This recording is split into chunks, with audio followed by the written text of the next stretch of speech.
back in sort of early 2010 or probably mid 2015, a lot of gut-based marketing was prevalent, where I think this will work. I think my competition wants to do this, so I also want to do it. Whether you have the appetite, whether your customer needs it, that was never a question.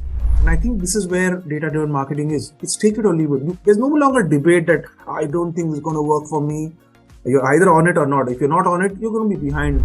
How has that changed brand marketing, right? So I think previously brand marketing, like I said, was about promoting a product, making cool, getting in celebrities, making cool sort of quick, catchy phrases. But sustainability is sort of the new mantra of marketing, because brands are realizing that if I am making sustainable products, let's shout out loud.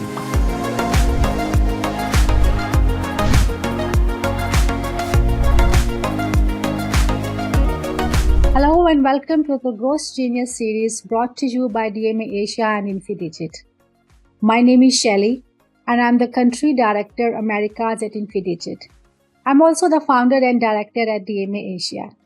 In this Growth Genius series, the world's best marketeers and business leaders are interviewed about the brands they have worked on, their successful campaign strategies, how they got noticed by their customers, and how they delivered better customer experiences to drive growth. In each episode, we want to share about the big idea that inspires these marketeers, the campaign trail they used to execute it, and how it all came together. Today, our guest speaker is Prakash Chandrasekar, Director, Customer Experience ASEAN at Oracle. Prakash is a result-oriented marketing leader having close to 20 years of extensive experiences across APAC and North American markets, with a key focus on driving data-based decision-making.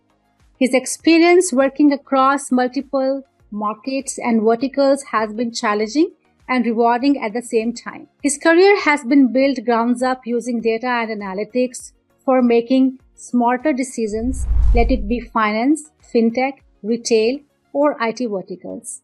Welcome, Prakash. Thank you. Thank you, Shelly. You have an extensive experience of working in data and analytics with many top brands in diverse industries. Tell us how you developed your interest in this subject and also about your experience so far. Yes, thank you for having me here, Shelly. It's a great question that you ask. It's funny that taking time way back, right? So back in 2000, quant was my favorite subject, quantitative. So anything applied was great. Maths used to get a bit too dry for me. So I think statistics at that time was pretty applied and it was pretty exciting. So which is why I think I pursued my degree of Masters in Statistics from UNSW. But the funny part was when I used to walk around Australia in Sydney, and when folks used to speak to me, they used to say, what subject did you study? Statistics. I mean, most people didn't even know how to pronounce the word statistics. And I was like, oh my God, how am I even going to get a job? People don't even know. People don't even know what is this subject. Forget about the applications. And from then to now, the world has moved right now. And at that time, my first job, GE, was perfect, right? It was like a university which kind of teaches you on the job. And how about your first job, first sort of big role after masters? I had to build a predictive model which was $1 million in terms of the implementation value, and no one was worried. Even there's a new guy coming in, I'm sure he'll pick it up. And that's how GE was. GE was very data driven, and I learned a lot there. So given from where things were to now, I think AI, ML, and all these cool terminologies that have come up, the background and the base is still statistics. However, I think the whole it has moved from a statistical or like you really needed someone who understood the background, but now, you have tech people running AI ML models. So I think the shift has kind of happened from mathematical to more on the tech side of it, but although the background still remains the same, and it's funny that now everyone wants to do AI and ML, and back in 2000, no one really knew what it meant. So it's been quite a ride, I must say. Wow, that's a great journey. So tell us how the data-driven marketing has evolved from pre-COVID to post-COVID era. What are the significant growth drivers now which are prevalent? Right. So I think a lot has sort of happened on the last few years. I think most of you guys listening to this video will also agree. A lot of water has gone under the bridge, if I may say.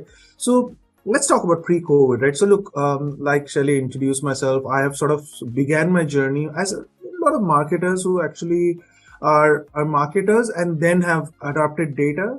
I'm the other way around. I started with data and analytics and then sort of groomed myself into the marketing section, right? So in that aspect, I think when I started off initially, so of course, GE was very data driven, but I think the other companies that I worked for, I think in the marketing specifically, marketing was a lot of brand marketing, right? I think back in 2010, when you raised the word called performance marketing, people would just ask you questions like, what do you mean performance marketing, right? We love to put the ads on the sort of bus stops, on the train stations, on the newspapers, and you know, all these out of the home media and all that.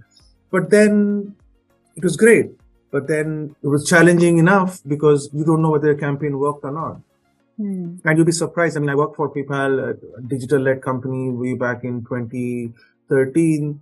And you know, to be honest to you, I think there as well, the tracking and campaign performance was not really established. So when someone did a campaign, the success was, what do you think, Shelly? Did the campaign do well? Oh, Shelly will say, oh, you know what? Yes, I think it's great. Oh, great. So maybe next year, let's do it again. That's how it works.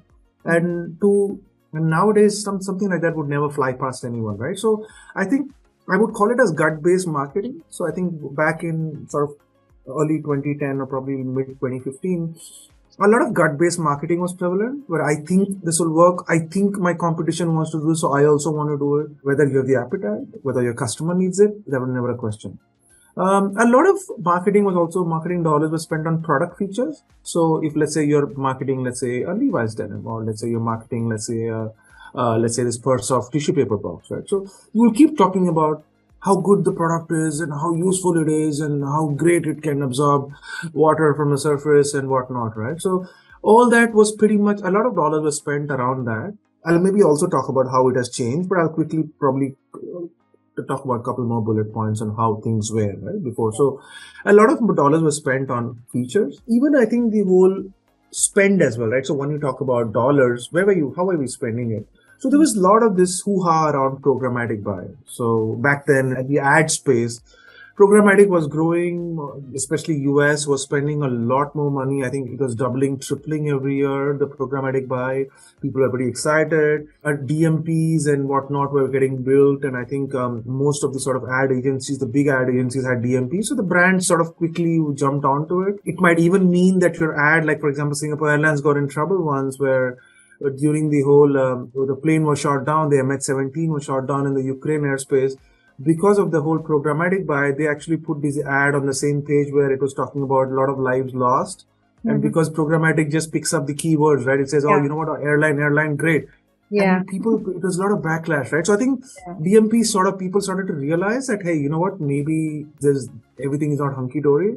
And I think probably taking a lead from there is also, I think a lot of marketing dollars was also spent on something called as MDM, right? Which is master data management. So a lot of databases. Is Prakash Chandrasekar the same, or is Chandrasekar Prakash the same? You're not quite sure. So a lot of dollars was spent around how do we get all this data, streamline it, and pass it back. And I think once the data was done, when marketers came back and even analytics guys like me came to the IT team to say, hey, you know what, I need to do some segmentation. They would push me a data lake and say, here's a data lake, go figure out.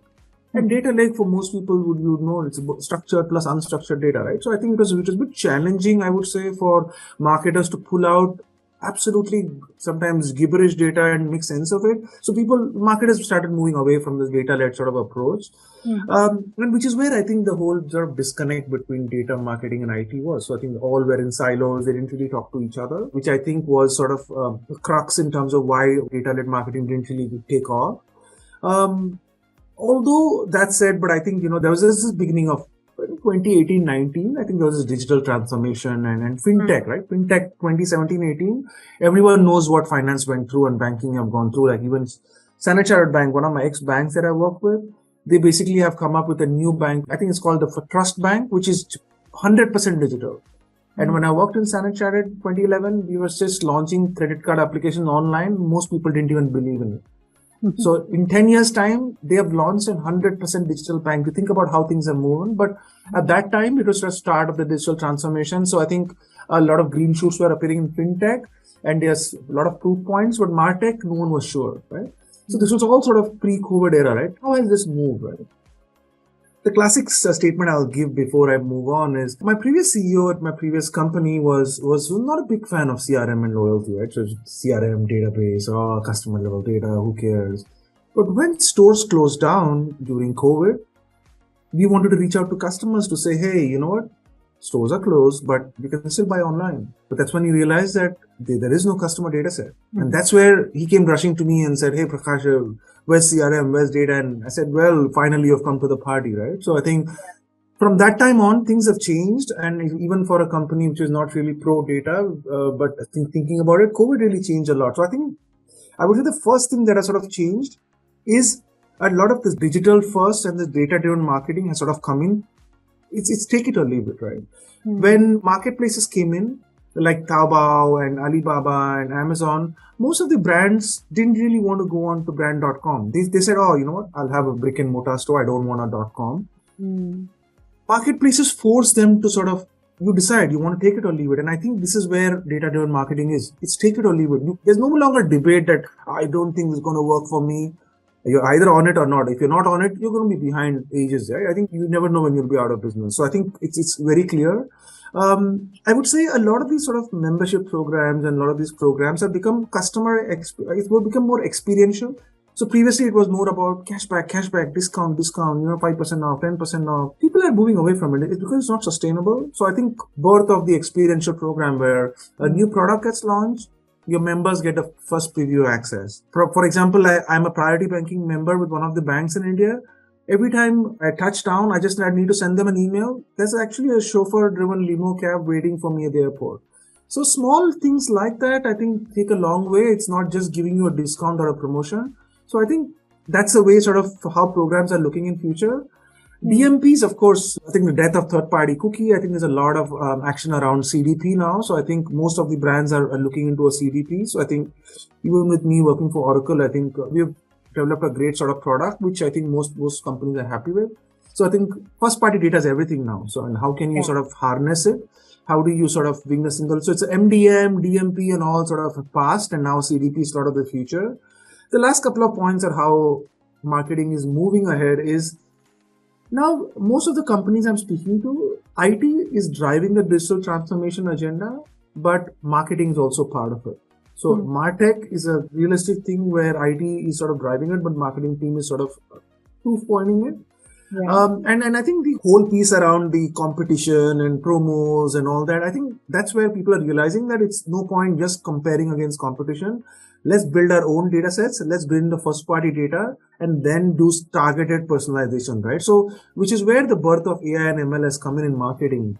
5 years back, no one really wanted predictive modeling in marketing. But now, even CDPs actually have out-of-the-box data models. Even that, I think I speak to a few marketers and data science is their best friend right now. So the acquisition model or a retention model, all that is being pumped back into marketing and all these sort of cute sort of segmentation and sort of execution on Facebook, because Facebook is getting more and more expensive. So how do you manage that is coming up with smart sort of predictive AI ML models that help you sort of personalize that conversation. So I think that said, and the last sort of bit before I close on this particular point is, look, I told you about how they are pushing on product features, right? Pre-COVID.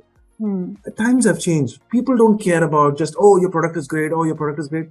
But there are other questions to answer, right? Is your product sustainable? Is your product, when you make the product, are you harming the climate? Is it sustainable enough marketing? The marketing that you're doing, is it worthwhile? Are you just talking about a product or are you concerned about the realistic issues that my kids are going to face 20 years from now, which is, are we going to have enough trees? Are you burning a lot to, generate your product? Even Oracle, for example, there's a lot of data centers that we have. How much energy are you consuming? So a lot of questions, even Bitcoin, it's very sort of energy intensive. So I think that is sort of changing the game from product features to more on the sustainable marketing bit. So I think that's probably the long and short story. Maybe I spoke a bit longer, but I think that's sort of the quick crux of how things are moving ahead. Yeah. Yeah, very good points. So regarding personalization, you said that it has become very easy now to personalize. But is it really important to personalize every brand? And do you think that the consumers might get scared of over personalization, that the companies know so much about them? Yeah, it's true. I when I speak to sort of my folks who are my friends who are not in marketing space or whatever, when I speak to them as real customers, yes, you have one set of people who are very happy for getting the right recommendations, but you have your other side who are a bit concerned about, oh my God, how did the guy know that I booked a flight yesterday and he's recommending me a sort of a cab service in the country that I'm visiting? So I would say, look, before I sort of hamper and give you a yes no answer, because I don't think there is a yes no answer, Yeah. but I think let me quote a survey, right? So I think it was a survey which we did, I think, about a year back. A survey done in Australia and India specifically, but the results were shocking. The survey question said, would you want your brand to recommend you the next best product or next best meal, right? Hmm. 75% of the individuals came back in Australia and India and said, no, we don't. We don't want the brand to tell me what should be the next product, which is a bit Okay. surprising because I thought the Amazon model works really Hmm. well. Horses for courses, right? So not every market that you're in would mean that they want stuff to be personalized to a level that it gets scary. So I think first answer I would say is first figure out which market are you talking about and Hmm. what does the customer need. So like doing a market survey before you start off sort of personalizing it. Second is what happened is that some of the brands whom I've spoken to, right, Hmm.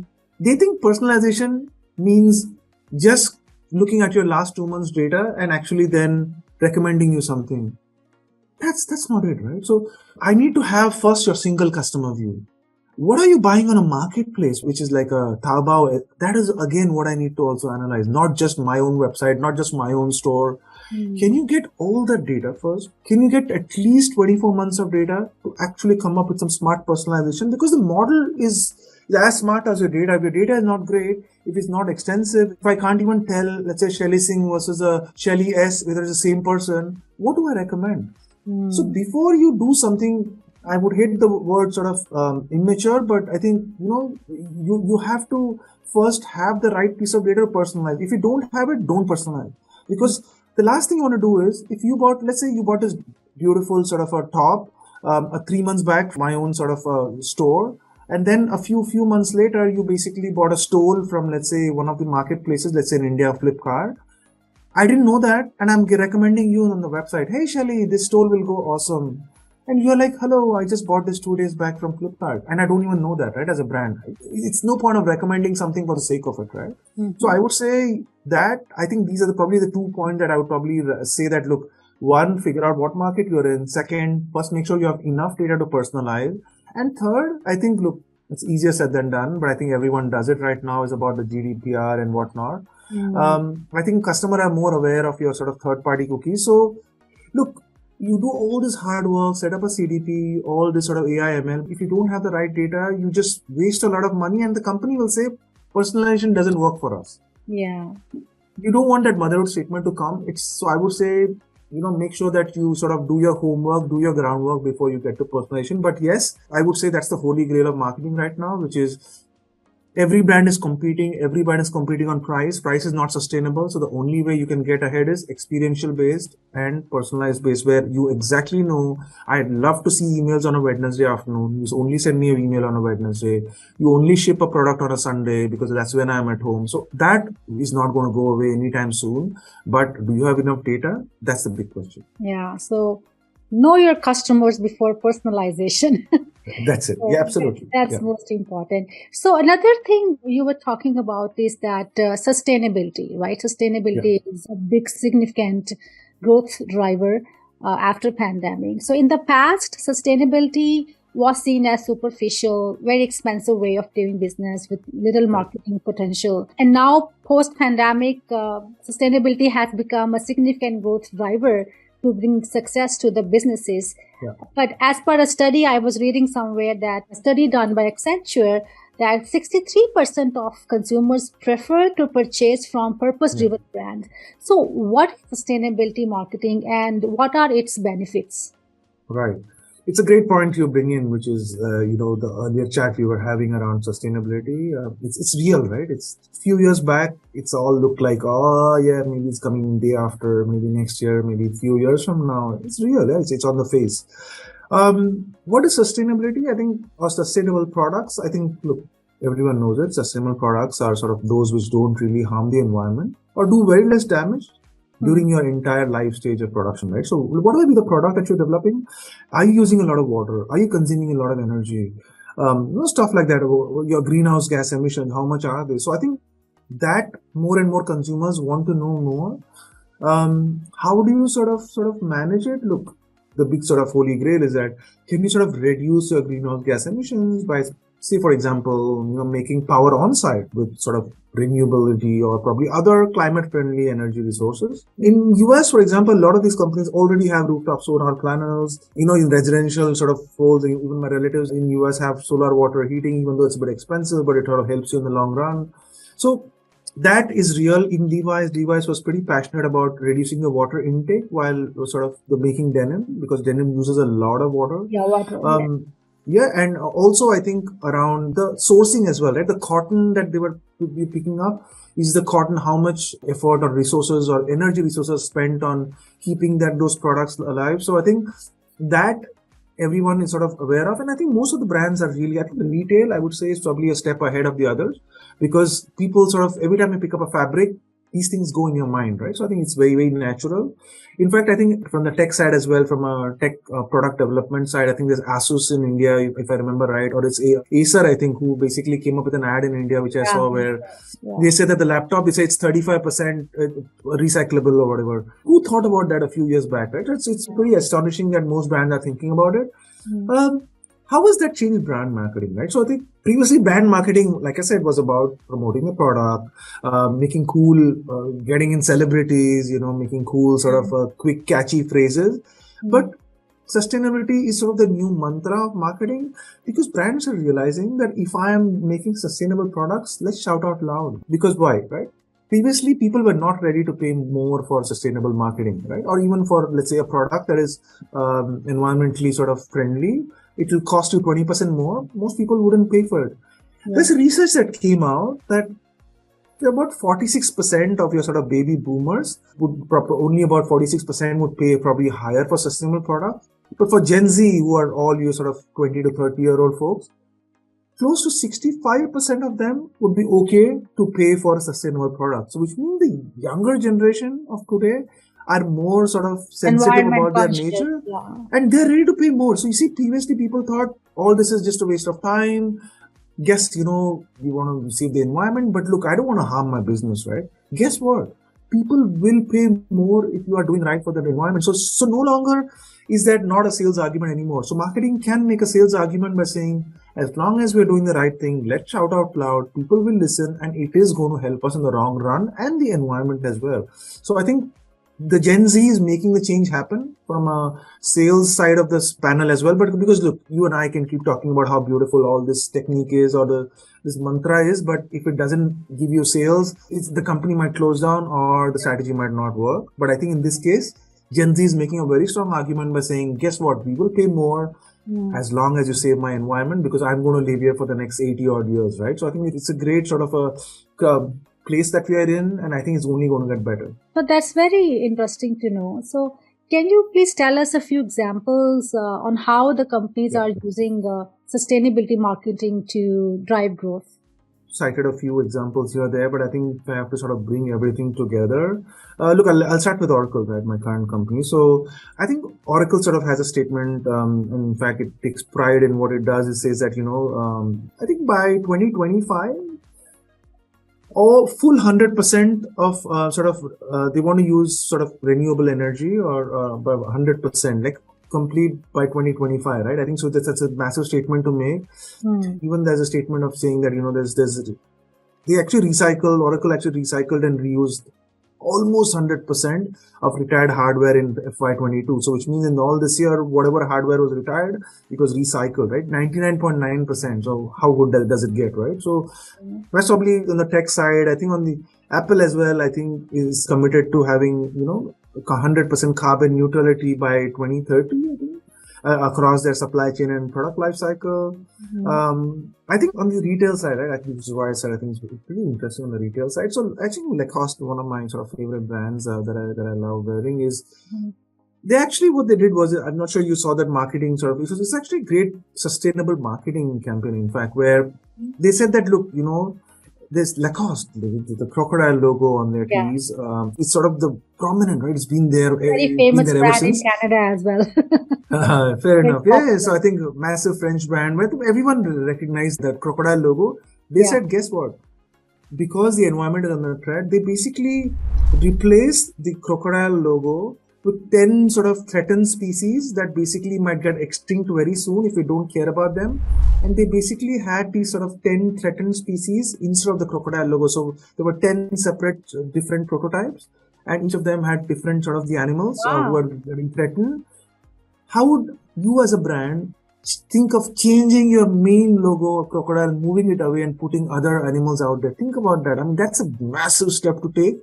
And Yeah. that's almost like threatening your own brand presence. But no, it was probably one of the, I think it won a couple of awards at a couple of ceremonies. So I think that was sort of awesome in terms of very bold step to take, but it is pretty awesome in terms of how they sort of moved ahead with it.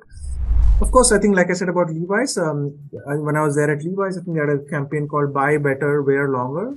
So, which is about, are you making sure that the product that you're wearing is sustainable? And yes, Levi's takes pride in what it builds in terms of the amount of water used, in the cotton that is sourced, and so on. So, yeah. So, I think these were some of the few examples that come top of my head. Very interesting example. So, great. Let's talk about some of the trends which you see are shaping up post pandemic. So, any locally and globally, what do you see? Look, I think apart from what I spoke earlier, I would say, look, people talk about, it's not because my role is customer experience. I'm going to say that customer experience is the number one sort of data-driven trend that I foresee. But I think, look, I could see that when you have product competition on, let's say, taxi booking or telco or anything else, right? On a retail, let's say Flipkart versus Amazon versus Myntra versus whatnot. In India and in here it is Shopee versus Lazada versus Zalora versus whatnot. You can be rest assured that if you basically give the right customer experience, right buying experience for the customer, even if you're 5% more expensive than another brand whose experience is broken, I can tell you for sure 80% of customers come back and buy with you. Because customer experience doesn't just end on the website journey or an in-store experience. If the product that I ordered, if I ordered it on a Monday 6 to 10 p.m. slot and you deliver it on a Tuesday 3 p.m. when I'm not at home, that's a customer loss right there. So it's not just the website. People somehow think customer experience means the website journey or the in-store experience. No, it's the end-to-end bit. End-to-end So bit. now, if I ordered for something 5% cheaper, 10% cheaper, and the product arrived at Tuesday when I'm not there and someone stole the product, I'm pretty disappointed, right? How about the product came on time, but the product is not really packaged well. So the mug holder that I bought is broken. And returns, you're making me go to the nearest SingPost or my sort of postal office, which is 2 kilometers from my home, to go and package it again and send it back. That's a horrendous experience for me to ship back, because that was not my problem, right? I didn't break it. It was broken on delivery. So I think customer experience is going to be the number one. I think another thing which is sort of green shoots again, I think I'm hearing a lot about it, is the metaverse, right? I think I'm sure you've heard of metaverse, this whole sort of how metaverse is sort of meta has sprung up all that. So the brands are in a flux round. Brands are waiting on the fence by saying, who's going to go first? Who's going to go invest more? But I think what I hear is, look, the best use case I've heard is next time a pandemic comes, not a problem, because you will have virtual houses on metaverse. I just need to put on my 3D glasses and I can do the house viewing as like I was inside the house itself. So I think, what does it mean for marketing? You can have a store walkthrough. I don't need to go to a store. Think about that. I can try out the product. I can see how it is. I can touch, look, and feel. But again, I think the big question is how many people are going to buy these 3D glasses. Microsoft is coming up with a few products which don't need a 3D glass. I can just use my mobile phone and do it. So it's still in making, but because the question is, what are you seeing trends? I feel this is a space that might get interesting, and because the beauty is this might open up a lot of opportunities for a lot of brands. The big question is how you want to do what. And the last bit I would say is loyalty programs, right? I think this is one field which hasn't really evolved. You still get point-based programs, cashback, whatnot, right? I feel blockchain, maybe, I think it might sort of sprung up, I think, or probably open a new can of sort of beautiful worms, I may say. I think it is going to open a lot of opportunities where at the moment, you have a lot of cards in your wallet for a for getting to a particular store, I need to open that brand. For another particular store, I need to open another particular card. So I think it's getting a bit challenging, whereas blockchain will centralize all of it. I'll just have one sort of redemption, let's say metric or redemption sort of, how do I say, a token. And if I have 10 tokens of that, I can go to Starbucks, buy a coffee. At the same time, I can go to a Lacoste store and buy a product, right? So it's much easier for me, much seamless, just one wallet. So I think that's probably the future as well for sort of membership programs and how probably things are for. So these are the top 2-3 things I would probably see. Great, yeah. So what do you think that for the next year and for the horizon of 3 to 5 years, what should the marketeers do? What should they focus on?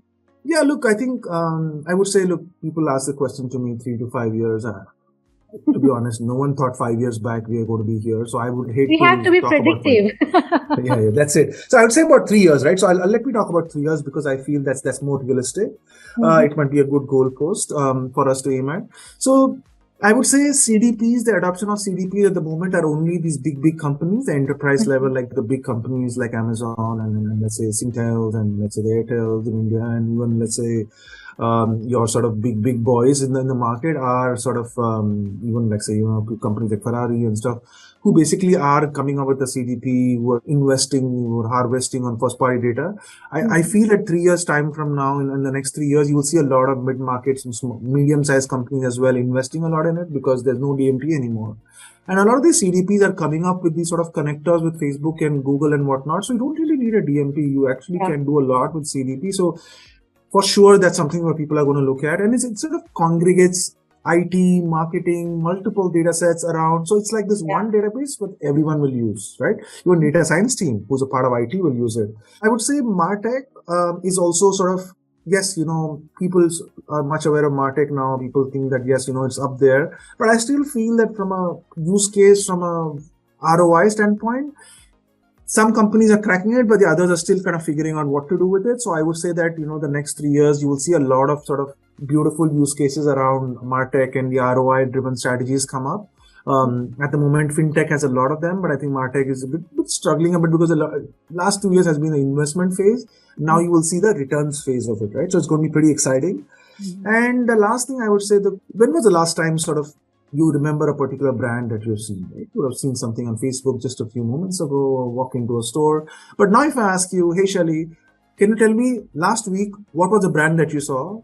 You might not even remember. You might tell me one name or two. So I think the big question is going to be, there's so much competition out there. There's so much of screen space, time for a customer. There's so much of sort of, I'm overwhelmed by information. How can brands get more customer face time, and how can brand get that recall, right? It's the old marketing metric called brand recall. Now, how do you make sure that in a crowded tablet world, in a crowded mobile space, so many things popping up everywhere, you walk into a store as well, there's so many displays and all that.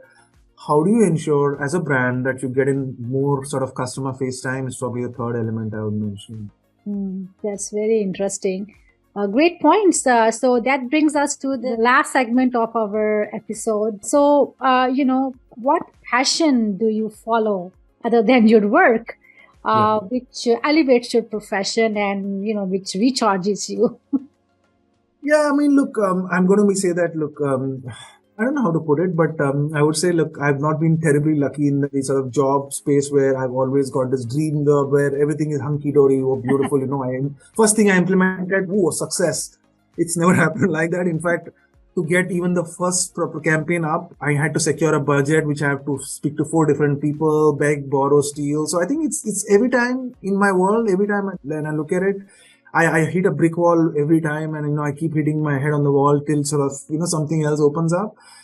So that sort of resonates a lot with sort of, I'm a massive sort of sports freak. I play tennis, I play badminton, and I'm pretty passionate about it. I'm not just social, right? So I play competitive level. So I think there as well, you have times when in playing tennis, you're 5 games to 1 down, your chips are down, and that's when you feel that, you got nothing to lose, right? And you got nothing to lose.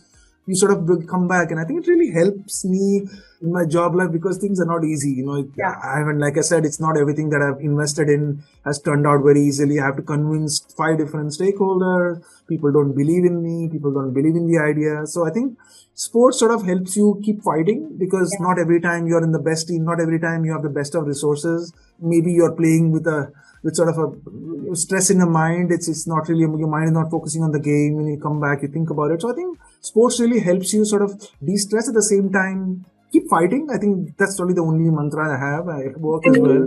Like so one of my ex-managers told me I'm like a woodpecker. Keep pecking at it. And I think that sort of helps, this sport sort of helps me elevate to that level. So I think that's what I'll probably end there. Wow, that's great. And where can our viewers find you and connect with you if they want to ask any question? Yeah, look, I think, you have my email. Feel free to share the email address with them, LinkedIn as well, Prakash Chandrasekar. You can find me on LinkedIn as well. So yeah, I mean, look, anything that you need more on, or just want to have a generic chat where you disagree with some of my points, or you want to learn more, or you agree with some of them, it'll be awesome. Yeah, I'd be happy to have a chat. I'm always open. Great. Well, thank you so much, Prakash, for sharing tons of actionable insights and learning. To all our viewers, thanks for listening, and please subscribe to this channel. If you enjoyed this episode and you would like to help and support this podcast, please share it with your friends. Post about it on your social media. Leave a comment, leave a rating, leave a review. And I'll see you next time in a new episode with a new speaker. Till then, peace. Thank you.